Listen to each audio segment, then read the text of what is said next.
অবিলম্বে বালিঘাট বন্ধ করতে হবে। অবিলম্বে বালিঘাট বন্ধ করতে হবে। অবৈধভাবে বালিঘাট করা যাবে না। অবিলম্বে বালিঘাট বন্ধ করতে হবে। এখানে বালিঘাট না করলে, বন্ধ না করলে আমরা চিরদিন অনেকটা থাকবে। আমরা এখান থেকে হিলবো না। হিলছি না, হিলবো না।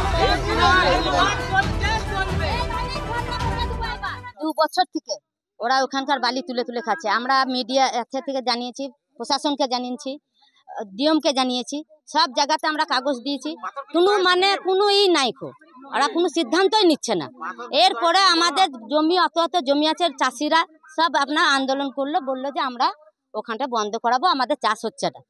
এই বারণ করতে গিয়ে আমাদের বাহারুল আমাদের উপরে চড়া হলো ওইটা কারণে। এবার মারধর করতে লাগলো। আমরা ওখান থেকে তো ভয়ে চলে এসেছিলাম, মারধর করেছিল বলে। এবার আমাদের ওইটা বলাতে, রাত্রের বেলাতে যখন আমরা ঘুমোচ্ছি, ছেলের সংখ্যা আমাদের গ্রামের কম, মেয়ের সংখ্যা কিন্তু আছে। মেয়েরাই সবসময় থাকে, ছেলেরা আছে নাই। ছেলের গ্রামের লোকরা চাষ নিয়েই আমাদের খাওয়া দাওয়া, এমন কোনো কিছু আমাদের আর রোজগার নেই। জলের সমস্যা, মানে কলের জলও আমরা পাই না, এমন অবস্থা। মাছের জল যা হবে হোক গা, কলের জলটাও আমাদের বন্ধ হয়ে যায়, এমন সময় হয়ে যায়। কিন্তু রাত্রে যখন ঘুমিয়ে থাকি, বাড়িতে সুটান ঢুকে যাবে। কেন প্রশাসন ঢুকবে? তার সঙ্গে কনস্টেবল থাকে, কনস্টেবল থেকে নিয়ে ঢুকবে। কেন প্রশাসন ঢুকবে? আগে থাকতে ছেলেরা কেন ঢুকবে?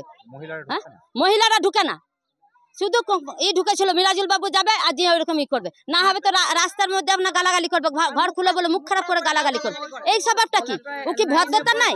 দাঁড়া, ও কি ভদ্রতা নেই? ও কি মানুষের জন্ম দেয় নাই? ওকে ওর মা নেই, বোন নেই, কেউ নেই ওদের। ওর মা বোনকে যদি ওরকম করে লেখানো হয়, তাহলে কেমন অবস্থাটা হবে ওর? ও মানুষের মনে পড়াশোনা করে নাই, গরু বেটে। ওই গরু বলে ও পড়েছে, এরকম ব্যবহারটা করছে, জানোয়ার বেটে। আর হয়তো বাহারুলের কাছে টাকা খেয়ে এই অত্যাচারগুলো মেয়েদের উপরে করছে, বাড়ি মাফিয়া।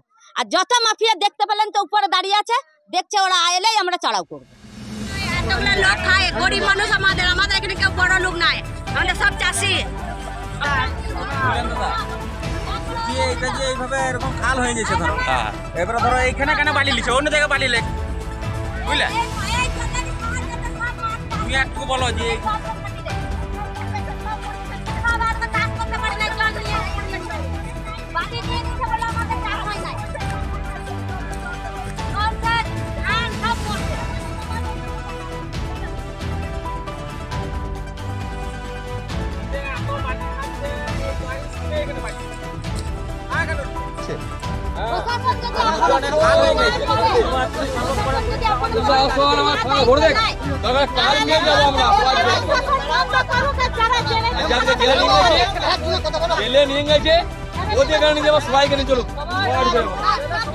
ওইখানে জলগুলো তুলে বালিগুলো তুলে নিচ্ছেন। আমরা ওই জন্য বললাম আর জল নাই, আমাদের জমিতে চাষ হবে না। আমাদের জমি না হলে আমরা জমি তো করে খাই। হ্যাঁ, লিভার কেটে খাই। ওইটা আমাকে দেখেছিল, আমি ওইরকম বকেছিলাম না, দেখেছিল। দেখার পর ওইটা আমাকে ফলো করে রেখেছিল, আমার বাড়িতে যেও মিরাজুল বাবু। হ্যাঁ, পুলিশ মিরাজুল বাবু মারধর করেছে। আমার গেল নিয়ে বলছে, দেখবি টুটিতে পা দিয়ে মেরে দেবো, তুই ঘুমাইছিস তাই বলছে। নিয়ে আমি কিছু বললাম, হ্যাঁ মেরে দেন। নিয়ে তারপরে এইখানে মেরে দিলে 1 লাত কানমূলে মেরে দিলে 1 লাত। আমি আর রাখারি নাই।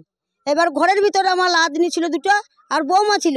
ও একবার সুটান বলছে ঘরটা খোল, আর ও নিজেই ওরা খুলে ঢুকে গেল। মিরাজুল বাবুর সাথে 2 জন কনস্টেবল ছিল, তাদের দিকে না ঢুকে নিজে বাড়িতে ঢুকেছিল। কি কারণে ঢুকলো? তাহলে কি কারণে ঢুকলো? ওরা ওই যে মেয়েরা শুয়ে রয়েছে, কনস্টেবল কেন ঢুকলো না? নেতৃত্বে নারী নির্যাতনের প্রতিবাদে বিক্ষোভ চলছে, চলবে। নারী নির্যাতন হলো কেন? পুলিশ প্রশাসন জবাব দাও। পুলিশ প্রশাসন জবাব। নারী নির্যাতন হলো কেন? পুলিশ প্রশাসন জবাব দাও।